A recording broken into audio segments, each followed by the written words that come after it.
وہم کے next episode میں آپ دیکھیں گے کہ جب سے ایشل نے وہ سارے لیٹرز پڑھے تھے اس کے بعد سے ہی رخسانہ بیگم اس کے پیچھے ہاتھ دھو کر پڑ چکی ہے۔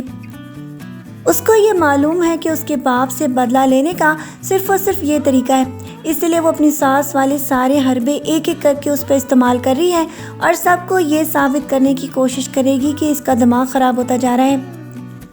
ساتھ ساتھ وہ اس کو اتنا زیادہ وہمی مشہور کر دے گی تاکہ وہ اس کے ساتھ بھی وہی سب کچھ کر سکے جو کہ اس نے اس کی ساس کے ساتھ کیا تھا۔ وہ تو صرف اسی لیے یہ سب کچھ کر رہی ہے تاکہ خاور کو اس بات کا احساس ہو سکے کہ جب اپنی بیٹی پر پڑتی ہے تو تب کیسا محسوس ہوتا ہے، وہ بھی تو کسی کی بیٹی تھی۔ لیکن ساتھ ساتھ آپ دیکھتے چلے جائیں گے کہ جنید، جو کہ اب ایشل سے بہت زیادہ خفا رہنا شروع ہو چکا ہے، اس کو اس بات کا احساس ہی نہیں کہ اس کی والدہ کتنا بڑا کھیل کھیل رہی ہے۔ وہ تو صرف یہ چاہ رہی ہے کہ کسی طرح ایشل کو جنید چھوڑ دے اور پھر وہ ساری زندگی کے لیے ایشل کو اپنے گھر پر بھیج دے۔ ایشل جو کچھ بھی کہتی چلی جائے گی اس پر جنید کبھی بھی اعتبار نہیں کرے گا جب تک کہ وہ خود اپنی والدہ اور اس کی ایسی کنورسیشن کو نہ سن لے کہ جس سے ساری بات واضح ہو جائے کہ آخرکار کلپریٹ کون ہے۔ لیکن اس کے لیے تو کافی ساری ایپیسوڈز گزرنا باقی ہیں، جبکہ ایشل اپنے والد سے صاف الفاظ میں پوچھے گی کہ آخرکار ایسی کیا بات ہے کہ رخسانہ بیگم اس کے ہاتھ دھو کر پیچھے پڑ چکی ہے۔ کوئی نہ کوئی تو ایسے بات ہوئی ہوگی کہ جس کی وجہ سے خاور اس کے درمیان ایک دیوار بن کر حائل ہو چکا ہے۔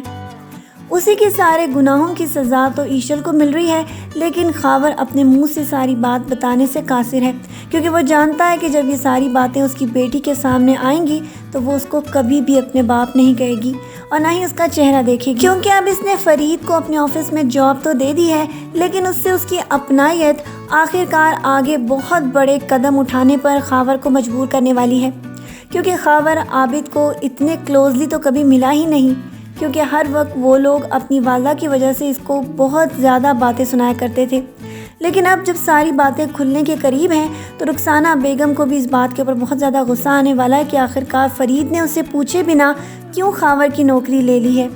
اور پھر جب سارے راز ایک ایک کر کے پیاز کے پنوں کی طرح کھلتے چلے جائیں گے تو رخسانہ بیگم اس بات کو برداشت کرنے سے قاصر ہوگی، کیونکہ اس طرح تو اس کی سچائی اس کے دونوں بیٹوں کے سامنے کھلی تصویر کی طرح آنے والی ہے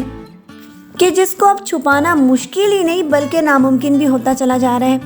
اب دیکھنا یہ ہے کہ لوگوں کی زندگیوں میں جو زہر رخسانہ بیگم گھول رہی ہے جب اپنی حقیقت سب کے سامنے آئے گی تو پھر اس کے بعد اس کی اپنی حالت بھی دیکھنے والی ہوگی، اور ساتھ پردوں میں چھپا ہوا راز اب ان قریب سب کے سامنے کھلنے والا ہے، جس میں زیادہ تر خاور کا ہی الزام اس بیچاری کی زندگی کو کافی حد درجے کلیئر بھی کرنے والا ہے، اور یہ بھی سب کے سامنے کھل کر واضح ہونے والا ہے کہ یہ خاور سے انتقام لینے پر اس طرح کیوں مجبور تھی۔ تو چلے تب تک انتظار کرتے ہیں کہ آخرکار اس کی حقیقت کب سب کے سامنے آئے۔ پھر ملتے ہیں نیکسٹ ایپیسوڈز کے پرومو ریویوز میں۔ اپنا ڈھیر سارا خیال رکھیے گا میری بہت ساری دعاؤں کے ساتھ۔ اللہ حافظ۔